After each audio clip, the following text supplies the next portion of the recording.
ভারত তৈরি করেছে এমন এক দুর্লভ প্রযুক্তি যেটা জলকে সোজাসুজি পরিবর্তন করবে পেট্রোলে। ভারতের এই প্রযুক্তিকে অর্জন করার জন্য আমেরিকাও হয়েছে পাগল। এখন আরব দেশের তেলের ব্যবসা হয়ে যাবে বরবাদ। প্রথমবার ভারতের এই ভূমিতে হয়েছে এত বড় আবিষ্কার। ভারতের এই ক্ষমতাকে দেখে অয়েল প্রডিউসিং দেশেতে লেগে গেছে আগুন। বন্ধুরা, আজ ভারতে এমন এক বড় আবিষ্কার হয়েছে যেটা সম্পূর্ণ বিশ্বকে আশ্চর্য করে দিয়েছে। শুধু তাই নয়, বড় বড় ডেভেলপিং কোম্পানিগুলিও স্তব্ধ হয়ে গেছে, কারণ এখনো পর্যন্ত এই কান্ট্রি কেবলমাত্র এই মেশিনের প্রোটোকলই তৈরি করে গেল, এর ম্যানুফ্যাকচারিং করা তো দূরের কথা। আর বন্ধুরা, অয়েল প্রডিউসিং দেশেতে এমন হইচই শুরু হয়েছে যার বিষয়ে কল্পনাও করা যাবে না। ভারতের এই টেকনোলজি সম্পূর্ণ বিশ্বতে ঝড় তুলে দিয়েছে। আমেরিকা তো এই প্রযুক্তিকে পাওয়ার জন্য অতিষ্ঠ হয়ে গেছে। অন্যদিকে যদি জাপানের কথা বলা হয়, তাহলে জাপানও ভারতকে বিভিন্ন অফার দিয়েছে এই টেকনোলজির পরিবর্তে। বন্ধুরা, ভারত যে টেকনোলজি আবিষ্কার করেছে, যে দুর্লভ মেশিন আবিষ্কার করেছে, তা আসার পরে ব্যাটারি এবং পেট্রোলের ব্যবসা বন্ধ হয়ে যাবে। সেটা লিথিয়াম আয়ন ব্যাটারি হোক বা সোডিয়াম আয়ন ব্যাটারি, সবার মার্কেটই সম্পূর্ণভাবে শেষ হয়ে যাবে। এজন্য চীন এবং জাপান টেনশনে পড়ে গেছে। বন্ধুরা, এখন সম্পূর্ণ বিশ্ব পেট্রোল এবং ডিজেল যুক্ত ভেহিকেল থেকে ইলেকট্রিক ভেহিকেলের দিকে শিফট হচ্ছে, কারণ পেট্রোল ডিজেলের দাম যেটা রয়েছে সেটা ক্রমশ আকাশ ছোঁয়া হয়ে গেছে। এছাড়াও পেট্রোল ডিজেল থেকে এত পরিমাণে দূষণ বৃদ্ধি পাচ্ছে, যার থেকে আমাদের এনভায়রনমেন্ট হার্মফুল গ্যাস দ্বারা ভর্তি হয়ে যাচ্ছে, যার জন্য মনুষ্য জীবন সংকটের মুখে রয়েছে। এই জন্য সম্পূর্ণ বিশ্ব পেট্রোল ডিজেলের অল্টারনেটিভ অপশন খুঁজছে। এখন ব্যাটারিকেই এর সবচেয়ে বড় অপশন বলে মনে করা হচ্ছে। এই জন্য ইলেকট্রিক ভেহিকেলের মাস লেভেলে প্রোডাকশন হচ্ছে। কিন্তু বন্ধুরা, ভারত সবার সামনে যে টেকনোলজিকে প্রস্তুত করেছে, তাকে দেখার পরে সম্পূর্ণ বিশ্ব ইলেকট্রিক ভেহিকেলকে ছেড়ে ভারতের টেকনোলজিকে গ্রহণ করার জন্য পাগল হয়ে গেছে, কারণ ভারতের এই টেকনোলজি সস্তা এবং সুবিধাজনক। এছাড়াও এর থেকে দূষণ মুক্ত ফিউল তৈরি হবে, আর এই ফিউল যেমন তেমন ফিউল হবে না, বরং পেট্রোল ডিজেলের তুলনায় বেশি মাইলেজ দেবে। এছাড়াও ফিউচারিস্টিকও হবে, অর্থাৎ পরবর্তী সময় শুধুমাত্র এই ফিউলের ওপরে ডিপেন্ড হবে। কিন্তু বন্ধুরা, এই ফিউলকে তৈরি করা এতটাও সহজ কাজ নয়। একে তৈরি করার যে প্রযুক্তি রয়েছে সেটা অনেক জটিল, আর ভারত এই ক্ষেত্রতে বড় সফলতা অর্জন করে নিয়েছে। আসলে বন্ধুরা, ভারতে এই ফিউলকে তৈরি করার যে টেকনোলজি প্রস্তুত করেছে, যে মেশিন তৈরি করেছে, এটা যথেষ্ট সস্তা এবং সুবিধাজনকভাবে তৈরি করা হয়েছে। এজন্য চীন, আমেরিকা এবং রাশিয়ার মতো দেশ আশ্চর্য হয়ে গেছে। তো বন্ধুরা, আমরা এখানে কথা বলছি হাইড্রোজেন ফিউল উৎপন্ন করার টেকনোলজির বিষয়। হ্যাঁ বন্ধুরা, হাইড্রোজেন ফিউলকে প্রস্তুত করার জন্য ইলেকট্রোলাইজারের প্রয়োজন হয়, আর ইলেকট্রোলাইজারের যে টেকনোলজি রয়েছে সেটা যথেষ্ট জটিল। যদিও কিছু বাছাই করা দেশ যেমন চীন, আমেরিকা, বেলজিয়াম এবং জার্মানি, যারা ইলেকট্রোলাইজারকে অলরেডি তৈরি করে নিয়েছে, কিন্তু এদের যে ইলেকট্রোলাইজার রয়েছে সেটা ততটা বেশি এফেক্টিভ নয়। এর সাথেই এর দামও অনেক বেশি। এই জন্য এই দেশগুলি মাস লেভেলে হাইড্রোজেন ফিউল প্রডিউস করতে পারে না। আর এই সমস্যা এতদিন পর্যন্ত ভারতেও ছিল, কারণ ভারত এতদিন পর্যন্ত এই দেশগুলির ইলেকট্রোলাইজারের ওপর ডিপেন্ডেন্ট ছিল।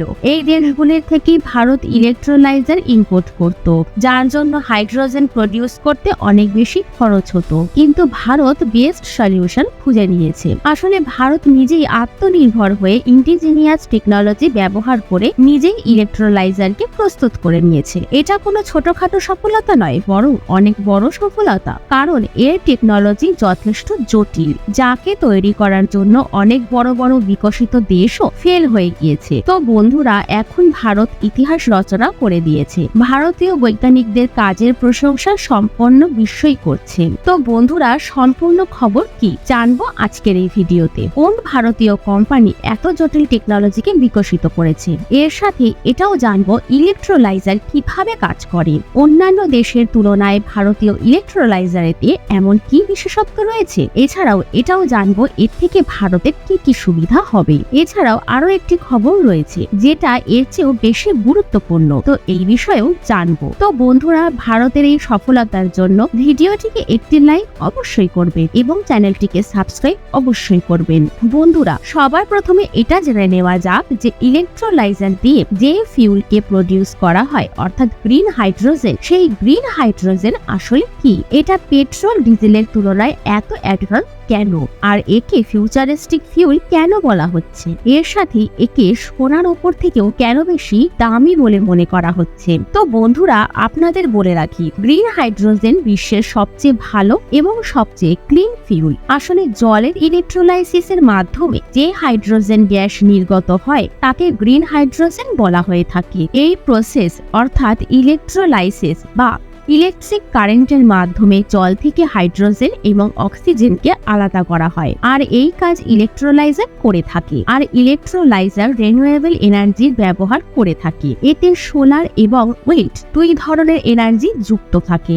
এইভাবে গ্রিন হাইড্রোজেনের প্রোডাকশনে কোনো প্রকার গ্রিন হাউস গ্যাস নির্গত হয় না, যেটা এনভায়রনমেন্টের জন্য ক্ষতিকারক। এই জন্য গ্রিন হাইড্রোজেনকে ফিউচার অফ ফিউল তো বলা হচ্ছেই, এর সাথে একে সোনার উপর থেকেও বেশি মূল্যবান বলে মনে করা হচ্ছে, কারণ এটা ইকো ফ্রেন্ডলি, এটা হিউম্যান লাইফের কোনো প্রকার ক্ষতি করে না। তো বন্ধুরা, বলে রাখি, হাইড্রোজেনের ব্যবহার বিভিন্ন ধরনের সেক্টরে করা হয়ে থাকে, যেমন chemical, iron, steel, transport, heating এবং পাওয়ার। বর্তমান সময়ের যত ডেভেলপিং কান্ট্রি রয়েছে যাদের কাছে ইলেকট্রোলাইজারের টেকনোলজি রয়েছে, সেই সব দেশেতে 1%-এরও কম গ্রিন হাইড্রোজেন প্রডিউস হচ্ছে, কারণ এই দেশেতে গ্রে এবং ব্লু হাইড্রোজেন বেশি প্রডিউস করা হয়। কারণ গ্রিন হাইড্রোজেন প্রডিউস করার জন্য এদের কাছে যে ইলেকট্রোলাইজার রয়েছে সেটা এত পাওয়ারফুল নয় যে মাস লেভেলে গ্রিন হাইড্রোজেনকে প্রডিউস করতে পারবে।